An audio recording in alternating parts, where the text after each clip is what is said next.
breaking down the UFC 324 fight card while we eat Japanese barbecue, guys. This is the second card of the brand new Paramount era of 2026, and we've been giving quite an amount of fun fights. I know Alexander Volkanovski versus Diego Lopez is not the fight that anybody asked for. We did not want to see a second round. We did not want to see the second fight of this, but we were given that. And even though I wanted Movsar Evelo or what's his name? Not Aljamain Sterling, man. Leroy Murphy to get his title fight. I really wanted Leroy Murphy to get it, but it's not what happened, and this is the fight we're given. And to be honest, it's still a fun fight. Like, even though none of us asked for this fight, we're still going to tune in and watch this fight because it is going to be an entertaining fight. I'm going to be covering Alexander Volkanovski versus Diego Lopez. I'm going to be covering Dan Hooker versus Demille St. Denis. I believe that fight is going to be fireworks, man. It should end in a finish. I don't see it ending any other way. Rafael Fiziev versus Marissa Hall. I think there's going to be a fantastic striking masterclass clinic.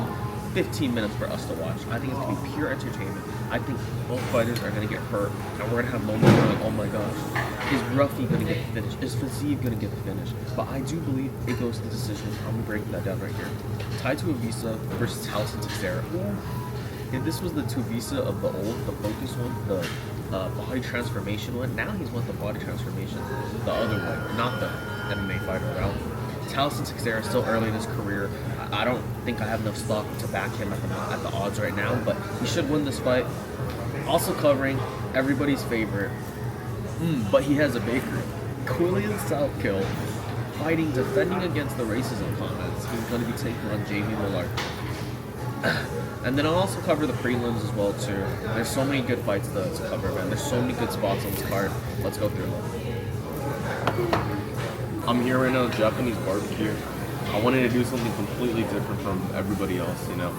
We're breaking down the UFC 325 fight card while we're eating Japanese barbecue. Hopefully, I like for the very main event, right? It's Alexander Volkanovski versus Diego Lopez. Ooh, I know it's the rematch, right? I know it's the rematch, but Volkanovski. The very first time they fought, I had Lopez, and I had Lopez. I didn't have Lopez. The very first time they fought, I had Volkanovski, and I had Volkanovski by decision. And I knew the risk that came with it. It was sweaty, right? But that was something that was happening because I still believed 100% that Volkanovski at that time was the number one featherweight, due to the fact that Ilya moved up. Thank you.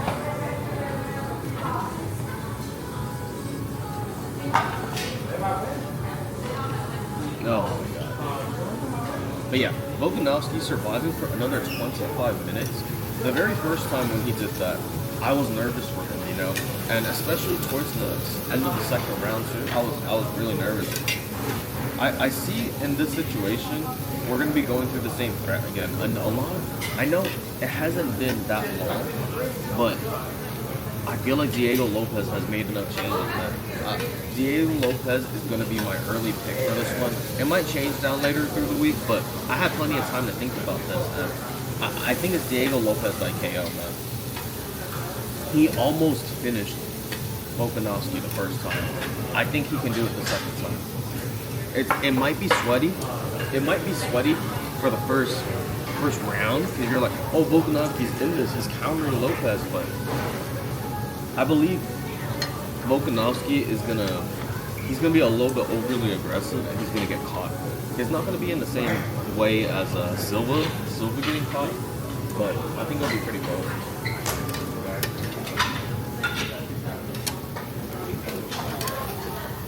But yeah, Volkanovski, I think I'm finally fading him now. The line movement is also very suspicious as well too. The very first time he and Ilia Topuria fought, he was dominating the division. Like, I think he was 10-0, and then the very first time he was matched up against Ilia Topuria, he was only minus 130. Like, this is the second time that they're fighting, and he won the first time, and that wasn't that far ago. So to me, it's like, it's very odd. Why is Volkanovski not minus 180, not minus 200 at least? feel like it's a little suspect. And I do think that Lopez made the changes to be able to beat Volkanovski. John Silva, John Silva, I still believe is one of the best fighters. Future champion, man. Future champion. Yeah, I like Lopez, man. Give me Lopez in that one. Damn, dude. It's looking really good right now. Let me show you. Nah, it's actually fire.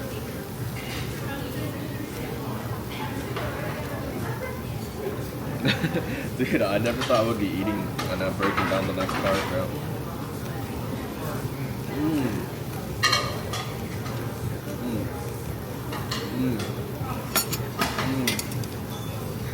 Oh my god. Oh my god, that's good, dude. That's good.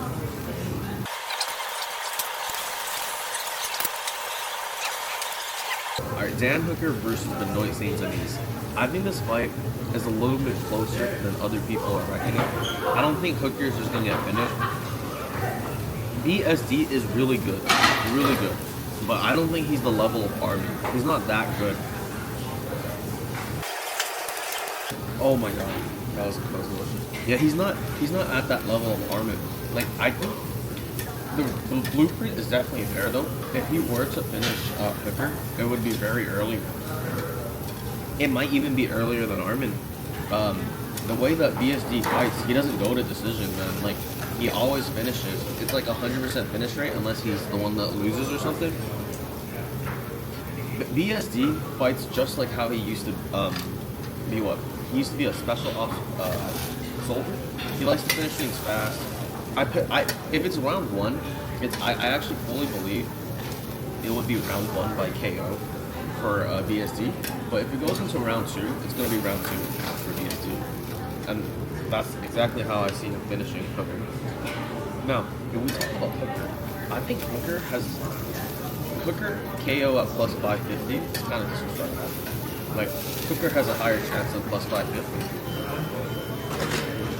I favor BSD to win. I really do. Those are my early thoughts and final thoughts.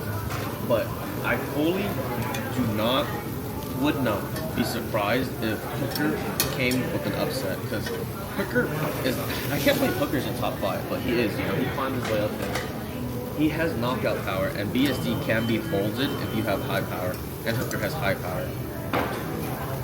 But, if we're going for our pick, give me Benoit Saint-Denis. I like Benoit Saint-Denis by submission, and I like Benoit Saint-Denis round 2. I think round 2 sub happens more often than round 1 KO, but I'm sure round 1 KO price for BSD will be fantastic.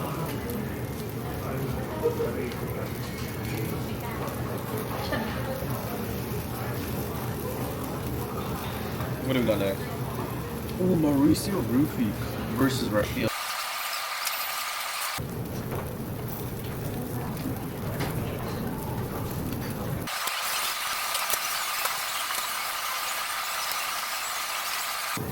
Mauricio Rufy versus Rafael Disney. Mauricio Rufy is extremely overlooked in his position. If it's a striking match, he's a phenomenal striker. And Mauricio Rufy, I think, might be a better striker than Rafael Disney. Like, I actually think that if there's no takedown threat, which, lifelong Muay Thai striker, I don't think Khabib is going to look for takedowns or implement takedowns. I think he's just going to fight the way he's always fought. Maybe there might be a takedown, but I doubt there's going to be much top control. There's definitely not going to be much top control, so I don't see Khabib implementing a grappling game plan, and that's the exact way to beat Rufy. But because of their fight styles are so complementary on a beautiful striking match, I think this will highly lead to decision. Those are my early thoughts. I think it will highly lead to decision. I think there's going to be a very hard time for them to find a finish. Both of them are pretty durable, I want to say. Give me Mauricio Rufy by decision. But I expect a full 15 minutes pure striking match, and there will be moments where you're worried one of them will finish, but they'll go to decision. Next we got Tuivasa versus Taliesin Texera. My favorite play for this card is either fighter KO. I don't see this fight going to decision. Taliesin Texera, all of his fights have ended in round 1. I very much doubt it's going to be anything different here.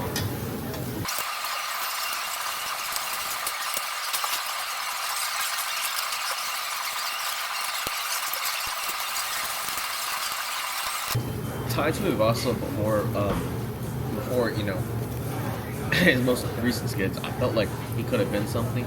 He had good durability, he had good speed, he had good power too. He could last into late rounds, he could absorb shots.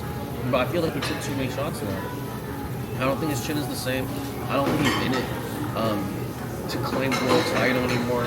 I've been seeing all of his Instagram photos and how he's been going around the world, traveling, opening his businesses. I feel like he's more business oriented, more his eyes on different things besides fighting. I think this is a money fight for him. I think Taliesin Texera, he laid an egg in his last fight. He didn't do well, but I don't think he lost much confidence in himself, because even though he did get clipped, his fight style has always been the same. Push forward, hands down, kind of open. He could lose this one. That's why I think the under 1.5 for this one is spectacular. I like that play a lot. It should end in round 1. Taliesin Texera really should round 1 KO Tai Tuivasa, but I do like the Tai Tuivasa KO at what, plus 300. Either fighter KO is nice too, or under.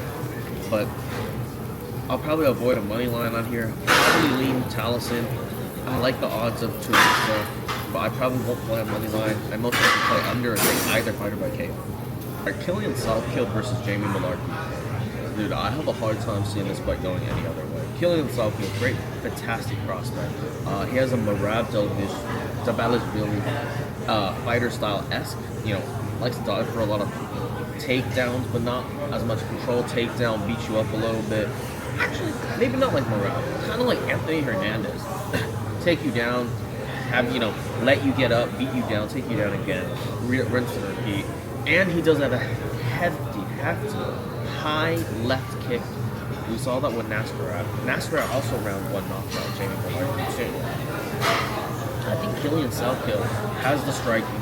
Like, this is an experience gap, 100%. Mullarkey is definitely far more seasoned.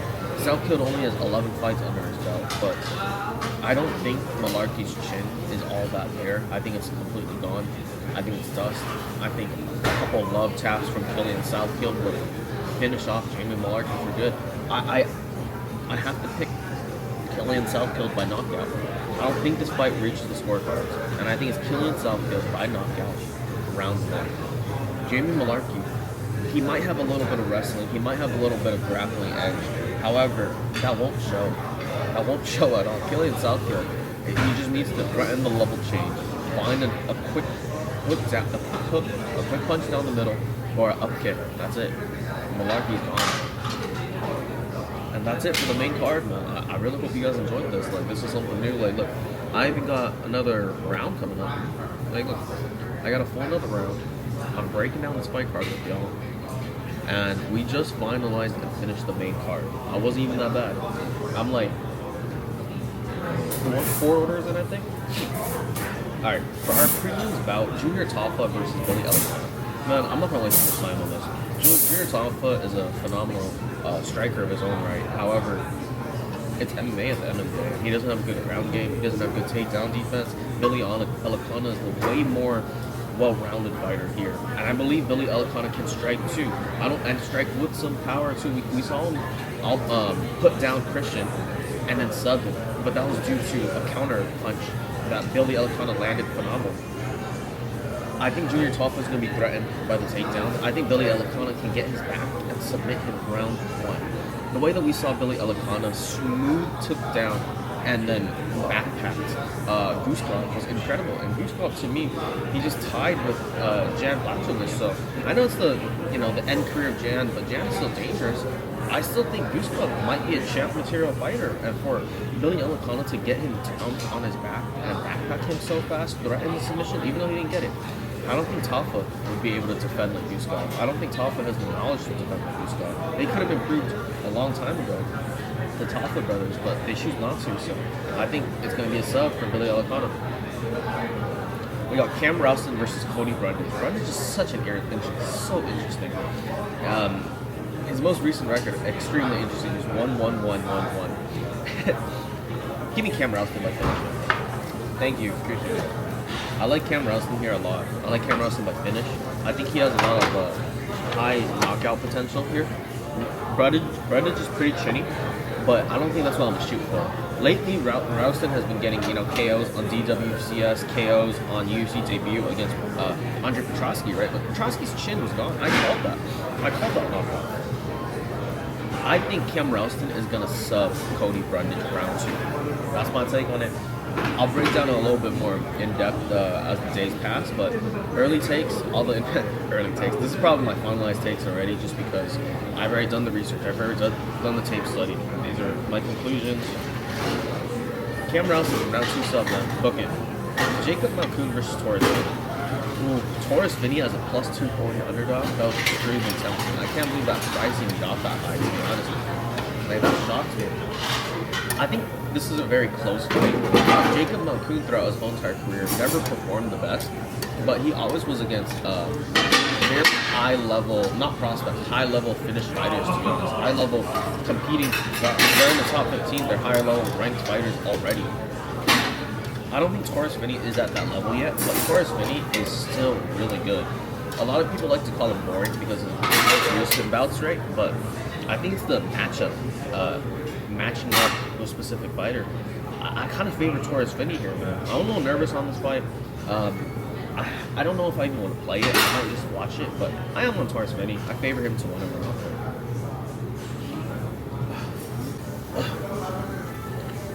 For our early prelims, we got Jonathan Mikolev versus Oban Elliott. Ooh. Okay, this one, it took me 6 weeks to think. Yeah, I am still deciding. This one, I'll let everybody know what I think later at the end of the week. But at the moment, I know it's ridiculous, kind of ridiculous, but I think everyone's down on Oban Elliott right now due to the fact that he lost to Ko. Ko's a champ in his own right, champ in his division.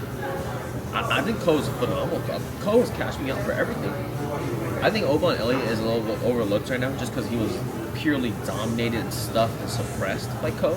But I don't think Jonathan Mikolev has the wrestling pressure of Ko. I think he's a great grappler, but I think that's what he's more of a grappler instead of a wrestler. I like Oban Elliott in his comeback. I think it might be a decision win, if not a KO, but I'll let you know my final thoughts on that a little bit later. Now for our final early prelim. There's 4 more Asian fights, but I'm going to cover that in its own video just because it's the end of TUF. It's the end of their road to UFC. It deserves, it deserves a video just by itself. Khan Ofli versus Yiza. I think Yiza takes this, and I think Yiza puts a statement. Yiza round 1 KO. Khan Ofli is a little bit hittable. He kind of marches forward, doesn't absorb shots well. Myron Santos was able to knock him out off of accumulation of 1 round of damage. Yiza, I think if he doesn't knock out Khan Ofli, I believe he can submit him too. And I really see Yiza round 1 finish. Give me Yiza here. Khan Ofli has black Brazilian Jiu-Jitsu black belt, and he does have sneaky subs, but Yiza is a phenomenal grappler in his own right. Give me Yiza here.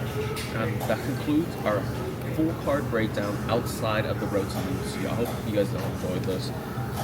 I'm doing another round, man. I'm doing another round. I got my sauce trays on the left of there, if you see it, and then my rice bowl right here. This food is delectable, man. Delectable. San Jose food is the best, man. And yeah, that concludes the whole entire UFC 325 fight card. I did it while I ate, so I thought that was very cool to do. I thought that was something that was out of the norm. The industry, everybody's doing breakdowns all the time, so why not a live breakdown while I share good food with you? Like, imagine this. We just finished the breakdown, I give you some of this food. Not bad at all. But yeah, I'm looking to cash. on UFC 325. There's a couple of positions I really like, but I'll release more content throughout the week. I hope you guys all enjoy it. Let me know your thoughts down below, and